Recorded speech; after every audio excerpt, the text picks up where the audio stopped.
ವೀಕ್ಷಕರೇ, ರಾಧಕ್ಕ ಪಂಚಾಯಿತಿ ವಿಶೇಷ ಕಾರ್ಯಕ್ರಮಕ್ಕೆ ಸ್ವಾಗತ. ನಾನು ರಾಧಾ ಹಿರೇಗೌಡರ್. ದೇಶ ಮತ್ತು ರಾಜ್ಯದ ಪ್ರಚಲಿತ ವಿದ್ಯಮಾನಗಳು, ವಿಚಾರಗಳು, ವಿಷಯಗಳ ಬಗ್ಗೆ ನೀವುಗಳು ನಿಮ್ಮ ಗ್ರಾಮಗಳ ಪಂಚಾಯಿತಿ ಕಟ್ಟೆಯಲ್ಲಿ ಮಾತನಾಡೋದು ಸರ್ವೇ ಸಾಮಾನ್ಯ.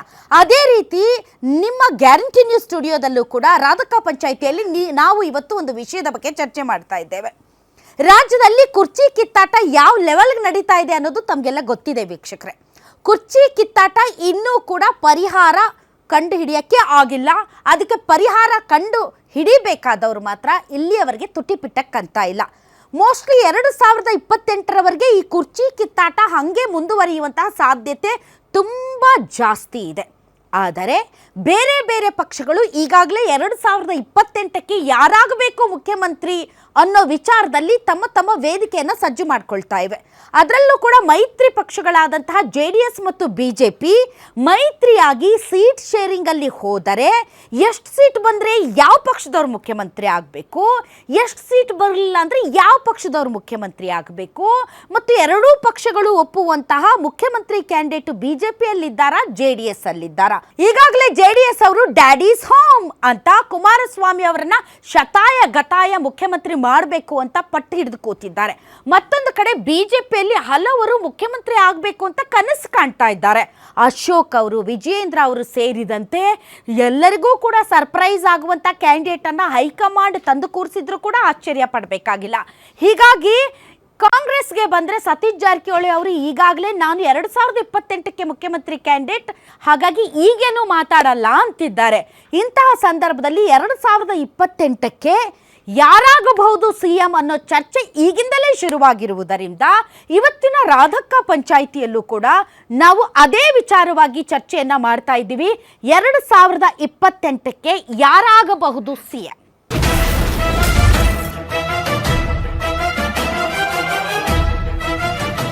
ಎರಡು 2028ಕ್ಕೆ ಯಾರಾಗಬೇಕು ಅಥವಾ ಯಾರಾಗಬಹುದು CM ಅನ್ನೋದು ಟೂ ಅರ್ಲಿ ಅಂತ ತಮಗನಿಸಬಹುದು ವೀಕ್ಷಕರೇ. ಯಾಕೆ ಅಂತಂದರೆ ನಾವು ಮತ ಚಲಾವಣೆ ಮಾಡುವಂಥ ಸಮಯ ಬಂದಾಗ ಅದರ ಬಗ್ಗೆ ಚರ್ಚೆ ಮಾಡ್ತೀವಿ ಮತ್ತು ಅದರ ಬಗ್ಗೆ ಯೋಚನೆ ಮಾಡ್ತೀವಿ. ಪಕ್ಷಗಳು ಹಾಗಲ್ಲ, ಅವು ಈಗಿನಿಂದಲೇ ಆ ವಿಚಾರಕ್ಕೆ ಸಂಬಂಧಪಟ್ಟಂತೆ ಗುರಿ ಇಟ್ಕೊಂಡು ಕೆಲಸ ಮಾಡಬೇಕಾಗತ್ತೆ. ಹಾಗಾಗಿನೇ ಈ ಚರ್ಚೆ ಈಗ ಪ್ರಸ್ತುತ. ಆ ವಿಚಾರದ ಬಗ್ಗೆ ನಿಮ್ಮ ಪರವಾಗಿ ಅಂದರೆ ವೀಕ್ಷಕರ ಪರವಾಗಿ ಮಾತಾಡೋದಕ್ಕೆ ಸಾಕಷ್ಟು ಜನ ಆಡಿಯನ್ಸ್ ನಮ್ಮೊಂದಿಗಿದ್ದಾರೆ. ಬನ್ನಿ ಅವರನ್ನು ಕೂಡ ವೆಲ್ಕಮ್ ಮಾಡೋಣ. ತಮ್ಮೆಲ್ಲರಿಗೂ ಕೂಡ ರಾಧಕ್ಕ ಪಂಚಾಯಿತಿ ವಿಶೇಷ ಕಾರ್ಯಕ್ರಮಕ್ಕೆ ಸ್ವಾಗತ. 2028ಕ್ಕೆ ಯಾರಾಗ್ತಾರೆ CM ಅನ್ನೋ ವಿಚಾರದಲ್ಲಿ ಮಾತಾಡೋದಕ್ಕೆ ಅತಿಥಿಗಳಿದ್ದಾರೆ. ಬನ್ನಿ ಅವರನ್ನು ಕೂಡ ವೆಲ್ಕಮ್ ಮಾಡೋಣ. ನಮ್ಮೊಂದಿಗಿದ್ದಾರೆ JDS ಪಕ್ಷದ ವಕ್ತಾರರಾದಂಥ ಅಶ್ವಿನ್ ಅವರು. ಅಶ್ವಿನ್, ತಮಗೆ ಸ್ವಾಗತ. ಅದೇ ರೀತಿ ಈ ಕಾಂಗ್ರೆಸ್ನ ನಾಯಕರು ಮತ್ತು ವಕ್ತಾರರು ಆದಂಥ ನಿಖೇತ್ ರಾಜ್ ಮೌರ್ಯ ಅವರು ಜಾಯ್ನ್ ಆಗಿದ್ದಾರೆ. ಸರ್, ತಮಗೂ ಕೂಡ ಸ್ವಾಗತ. BJPಯ ಹಿರಿಯ ವಕ್ತಾರರಾದಂತಹ ಯದುಕುಮಾರ್ ಗೌಡ ಅವರು ಜಾಯ್ನ್ ಆಗಿದ್ದಾರೆ. ಸರ್, ತಮಗೂ ಸ್ವಾಗತ. ಹಿರಿಯ ಪತ್ರಕರ್ತರು ಮತ್ತು ರಾಜಕೀಯ ವಿಶ್ಲೇಷಕರು ಆದಂತಹ ಸಮೀವುಲ್ಲಾ ಸರ್ ನಮ್ಮೊಂದಿಗೆ ಜಾಯ್ನ್ ಆಗಿದ್ದಾರೆ. ಸರ್, ತಮಗೂ ಕೂಡ ಸ್ವಾಗತ. ಮೊದಲನೇದಾಗಿ ಈ ಕಾರ್ಯಕ್ರಮವನ್ನು ನಾವು ಸಮೀವುಲ್ಲಾ ಸರ್ ಅವರ ಓಪನಿಂಗ್ ರಿಮಾರ್ಕ್ಸ್ ಒಂದಿಗೆ ಆರಂಭಿಸೋದಕ್ಕೆ ಇಷ್ಟಪಡ್ತೀನಿ. ಸರ್, 2028ಕ್ಕೆ ಯಾರಾಗಬೇಕು CM ಅನ್ನೋದು ಟೂ ಅರ್ಲಿ ಅಂತ ಅನ್ಸುತ್ತಾ ಅಥವಾ ಪ್ರಸ್ತುತವಾಗಿ ನಡೀತಾ ಇರುವಂಥ ಚರ್ಚೆ ಅಂತ ತಮಗನ್ಸುತ್ತಾ? 2028ಕ್ಕೆ ಯಾರಾಗಬೇಕು ಅನ್ನೋ CM ಅನ್ನೋ ಪ್ರಶ್ನೆ ಇದೆಯಲ್ಲ, ಅದು ಪ್ರಸ್ತುತನೇ. ಯಾಕೆಂದರೆ ಈಗ ಆಗ್ತಿರೋ ಡೆವಲಪ್ಮೆಂಟ್ಸ್ ನೋಡಿದರೆ ಅದು ಎಳ್ಕೊಂಡು ಹೋದರೆ ಏನು ಸಾಲ್ವ್ ಆಗ್ತಿಲ್ಲ.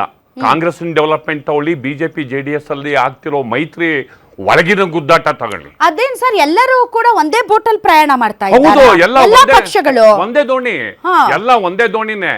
ಅಂದ್ರೆ ಎರಡು ದೋಣಿಗಳಲ್ಲಿ ಒಂದು ದೋಣಿ ಮೇಲೆ ಒಂದು ಕಾಲು, ಇನ್ನೊಂದು ದೋಣಿ ಮೇಲೆ ಇನ್ನೊಂದು ಕಾಲು ಇಟ್ಕೊಂಡು ಹೋಯ್ತು ಅಂದ್ರೆ ಒಂದು ದೋಣಿ ಈ ಕಡೆಗೆ ಒಂದು ದೋಣಿ ಆ ಕಡೆಗೆ ಹೋದ್ರೆ ಯಾತ್ರಿಕ ಮಗಿಸ್ಕೊಂಡ್ಬಿಡ್ತಾನೆ. ಕಾಂಗ್ರೆಸ್ ಅಲ್ಲೂ ಕೂಡ ಒಂದೇ ದೋಣಿ ಅಂತ ಅನ್ಸಿದ್ರು ಕೂಡ ಅಲ್ಲಿ ಎರಡು ತರನೇ, ಎರಡು ದಿಕ್ಕಲ್ಲಿ, ಒಂದು ಎತ್ತು ಏರಿಗೆ ಕೋಣ ನೀರಿಗೆ ಅನ್ನೋ ಆಂಗಲ್ ಅಲ್ಲೇ ರಾಜಕಾರಣ ಹೋಗ್ತಿರೋದು. ನಿಖೇತ್ ರಾಜ್ ಅವ್ರು ಹೇಳ್ತಾ ಇರೋದು ಅದನ್ನ. ಒಟ್ಟು ಯಾಕಂದ್ರೆ ನಾಯಿ ಮತ್ತು ನಾಯಿ ಬಾಲ ಚರ್ಚೆ ತುಂಬಾ ಆಗ್ತಾ ಇದೆ ಸರ್. ಹೌದು, ಈಗ ಎತ್ತು ಕೋಣ. ಹೌದು, ಆಮೇಲೆ ಪಶುಸಂಗೋಪನಾ ಇಲಾಖೆನೆ ಎತ್ತು ಕೋಣಗಳನ್ನ ಕರ್ಕೊಂಡು ಹೋಗಕ್ಕೆ ಪ್ಲಾನ್ ಮಾಡಿದ್ರು. ಎತ್ತು ಕೋಣಗಳ ಅಧ್ಯಯನ ಮಾಡೋದಕ್ಕೆ ಎತ್ತು ಕೋಣಗಳ ಅಧ್ಯಯನ ಮಾಡೋದಕ್ಕೆ ಪಶುಸಂಗೋಪನಾ ಇಲಾಖೆ ಶಾಸಕರನ್ನ ಕರ್ಕೊಂಡು ಹೋಗಕ್ಕೆ ಪ್ಲಾನ್ ಮಾಡಿದ್ದು. ಈಗ ನಡೀತಿರೋ ಹಗ್ಗ ಜಗ್ಗಾಟ ನೋಡಿದ್ರೆ ಸದ್ಯಕ್ಕಂತೂ ಬಗೆಹರಿಯಕ್ಕಾಗಲ್ಲ. 28 ತನಕನೂ ಮುಂದುವರಿಯೋ ಚಾನ್ಸಸ್ ನಮಗೆ ಈಗ ಗೋಚರ ಆಗ್ತಿರೋದ್ರಿಂದ 28ಕ್ಕೆ ಏನಾಗ್ಬೋದು ಅಂತ ಈಗಲೇ ಚರ್ಚೆ ಮಾಡಿದ್ರೆ ತಪ್ಪೇನಾಗಲ್ಲ. ಯಾಕೆಂದರೆ ಅಷ್ಟೊಂದು ಅನಿರ್ದಿಷ್ಟ ಡೆವಲಪ್ಮೆಂಟು, ಅಷ್ಟೊಂದು ದೂರದೃಷ್ಟಿ, ಅಷ್ಟೊಂದು ಗೊಂದಲ ಎಲ್ಲ ಪಾರ್ಟಿಗಳಲ್ಲೂ, ಅಷ್ಟೊಂದು ಒಳ ಜಗಳ, ಕೆಲವು ಕಡೆ ಕೂಸು ಹುಟ್ಟುವ ಮೊದಲೇ ಕುಲಾವಿ, ಕೆಲವು ಕಡೆ ಇನ್ನು ತುಂಬಾ ದಪ್ಪ ಇದ್ದೀರಾ, ಅದರಲ್ಲೂ ಯಾವುದೇ ಸೈಡ್ ಎಫೆಕ್ಟ್ ಇಂದ ಸಣ್ಣ ಆಗ್ಬೇಕಾ? ಎಷ್ಟೋ ಜನ ಹೇಳ್ತಾ ಇದ್ರಿ ಸರ್ ನಾನು ಜಿಮ್ಗೆ ಹೋಗ್ತಾ ಇದ್ದೀನಿ ಆದ್ರೂ ಸಣ್ಣ ಆಗ್ತಾ ಇಲ್ಲ ಸರ್, ವರ್ಕೌಟ್ ಮಾಡ್ತಾ ಇದ್ದೀನಿ ಆದ್ರೂ ಸಣ್ಣ ಆಗ್ತಾ ಇಲ್ಲ ಅಂತ ಹೇಳ್ತಾ ಇದ್ರಲ್ಲ. 100% ಯಾವ ಜಿಮ್ಗೂ ಹೋಗ್ದಂಗೆ ವರ್ಕೌಟು ಮಾಡ್ದಂಗೆ ನೀವು ಸಣ್ಣ ಆಗ್ಬೋದು. ಪ್ರತಿದಿನ ಬೆಳಿಗ್ಗೆ ಸಂಜೆ 2 ಟೈಮ್ ನಮ್ಮ ಜೀನಿ ಸ್ಲಿಮ್ನ ಯೂಸ್ ಮಾಡಿ ಯಾವುದೇ ಸೈಡ್ ಎಫೆಕ್ಟ್ ಇಲ್ದಂಗೆ ನೀವು ಸಣ್ಣ ಆಗ್ತೀರಾ. ಯಾಕೆಂದ್ರೆ ಜೀನಿ ಸ್ಲಿಮ್ ಒಂದು ಉತ್ತಮ ಆಹಾರ. ಏನು ಆಗೋದಕ್ಕಿಂತ ಮೊದಲೇನೆ ಏನ್ ಸರ್ ಪ್ರಮಾಣ ವಚನಕ್ಕೆ ಸೂಟು ಬುಟ್ಟು ಹೊಲ್ಸ್ಕೊಂಡು ರೆಡಿ ಆಗಿದ್ದಾರೆ ಅವರು. ಪ್ರಮಾಣ ವಚನಕ್ಕೆ ಸೂಟು ಬುಟ್ಟು ಹತ್ಕೊಂಡು ಅವ್ರು ರೆಡಿ ಇದ್ದಾರೆ ಸರಿ. ಇವತ್ತು ಯಡಿಯೂರಪ್ಪ ಅವರು ಕಾರ್ಯಕಾರಿ ಸಮಿತಿಯಲ್ಲಿ ಹೇಳಿದಾರಲ್ಲ, ಸ್ವಂತ ಬಲದ ಮೇಲೆ ಭಾರತೀಯ ಜನತಾ ಪಕ್ಷಕ್ಕೆ ಸಂಪೂರ್ಣ ಬಹುಮತವನ್ನ ತಂದು ಕೊಡಿ. ಸ್ವಂತ ಬಲದ ಮೇಲೆ ಮೈತ್ರಿ ಗೊತ್ತಿಲ್ಲ, ಅವ್ರು ಹೇಳ್ಬೇಕದನ್ನೇ ಹೇಳ್ತಿರೋದು ನಾನು. ಅದೇ ಅದು 28ಕ್ಕೆ ಸ್ವಂತ ಬಲದ ಮೇಲೆ ಬಿಜೆಪಿ ಅಧಿಕಾರಕ್ಕೆ ಬರ್ಲಿಲ್ಲ ಅಂದ್ರೆ ವಿಜಯೇಂದ್ರ ಮುಖ್ಯಮಂತ್ರಿ ಆಗಲ್ವೇನೋ? ಇರ್ಬೋದು. ನೀವು ಮಾತಾಡ್ತಾ ಅವಾಗ್ಲೇ ಹೇಳಿದ್ರಿ, ನೀವು ಏನಂತಂದ್ರೆ ಯಾವ್ದು ಕಮ್ಮಿ ಬಂದ್ರೆ ಯಾರು CM, ಯಾವ್ದು ಜಾಸ್ತಿ ಬಂದ್ರೆ ಯಾರು CM ಅಂತ ಹೇಳಿದ್ರಿ. ಯಾರಿಗೆ ನಾವು ಕಮ್ಮಿ ಮಾಡಿಸ್ಬೇಕು ಅಂತಲೂ ನಡೀತಿದೆಯಲ್ವಾ? ಅದು ಇರುತ್ತೆ ಸರ್. ಯಾರನ್ನ ನಾವು ಯಾವ್ದನ್ನ ಕಮ್ಮಿ ಮಾಡಿಸ್ಬೇಕು, ಇವರಲ್ಲಿ ಕಮ್ಮಿ ನಾವೆಂಗ್ ಮಾಡಿಸ್ಬೇಕು ಅಂತ ಅದು ನಡೀತಾ ಇದೆ. ಕಾಂಗ್ರೆಸ್ ಅಲ್ಲೂ ಅಷ್ಟೇ, ಅವ್ರನ್ನ ಹೆಂಗ್ ಕೆಳಗಿಳಿಸ್ಬೇಕು, ಇವ್ರನ್ನ ಹೆಂಗ್ ಸ್ಟ್ರೆಂತ್ ಕಮ್ಮಿ ಮಾಡಿಸ್ಬೇಕು, ಅದು ನಡೀತಿದೆ ಕಾಂಗ್ರೆಸ್ ಅಲ್ಲಿ. ನಾನು ಒಂದು ಕಣ್ಣು ಹೋದ್ರೂ ಪರವಾಗಿಲ್ಲ, ಅವ್ರು ಎರಡು ಕಣ್ಣು ಹೋಗ್ಬೇಕು ಅಂತ. ಹೀಗಾಗಿ ಅದು 3ನೇ ಕಣ್ಣು ಹೈಕಮಾಂಡ್ ಅದು ಯಾವಾಗ ತೆರೆಯುತ್ತೋ ಅದು ಅವರಿಗೆ ಬಿಟ್ಟಿದ್ದು.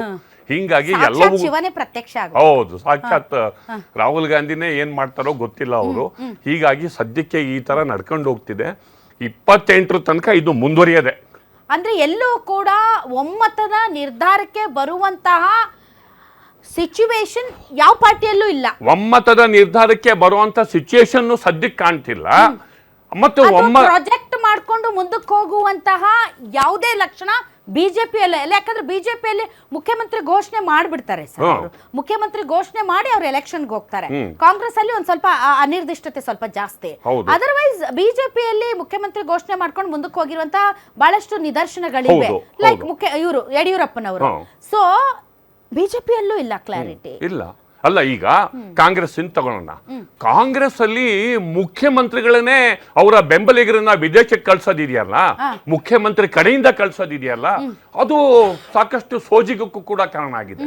ಅಂದ್ರೆ ಎಲ್ಲೋ ಒಂದ್ ಕಡೆ ಡೆವಲಪ್ಮೆಂಟ್ಗಳಲ್ಲಿ ಹೆಚ್ಚು ಅಫೆನ್ಸಿವ್ ಆಗಿ ಒಂದು ಗುಂಪು ಯಾಕೆ ಹೋಗ್ತಿದೆ. ಈಗ ಶುರು ಮಾಡಿದ್ದು ಯತೀಂದ್ರ, ಅದಾದ ಮೇಲೆ ನಾಯಿ ಬಾಲ ಅಂತ ಹೇಳಿದ್ದು ಮಹದೇವಪ್ಪ ಅವರು. ಅವ್ರಿಗೆ ಗೊತ್ತು, ಅವ್ರಿಗೇನು ಗೊತ್ತಿಲ್ಲದೆ ಮಾತಾಡೋದಲ್ಲ. ಆ ಭಾಷೆನ ಬಳಸಿದ್ರೆ ಏನಾಗುತ್ತೆ ಅಂತ ಕೂಡ ಗೊತ್ತು. ಹೌದು, ವೆರಿ ಇಂಟೆಲೆಕ್ಚುಯಲ್. ಹೌದು, ಅದನ್ನ ನಾಯಿನ ಸಿಂಬಾಲಿಕ್ ಆಗಿ ಏನ್ ಬೇಕಾದ್ರೂ ಕರ್ಕೋಬಹುದು.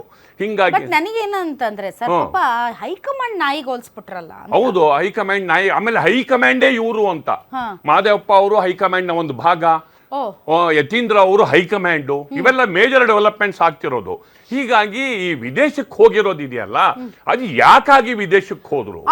ನಿಮ್ಮೂರಿನಿಂದ ವಿಶ್ವ ಮಟ್ಟದವರೆಗೆ ರಾಜಕೀಯ, ಸಿನಿಮಾ, ಸ್ಪೋರ್ಟ್ಸ್ ಯಾವ ಸುದ್ದಿಯೂ ಮಿಸ್ ಆಗಲ್ಲ. ಬರೀ ಸುದ್ದಿ ಅಷ್ಟೇ ಅಲ್ಲ, ಜೊತೆಯಲ್ಲೇ ಇರುತ್ತೆ ವಿಶ್ಲೇಷಣೆ. ಗ್ಯಾರಂಟಿ ನ್ಯೂಸ್ ನ ಸಬ್ಸ್ಕ್ರೈಬ್ ಮಾಡಿ, ಫಾಲೋ ಮಾಡಿ, ಕ್ಷಣ ಕ್ಷಣದ ಅಪ್ಡೇಟ್ಸ್ ಪಡೆಯಿರಿ.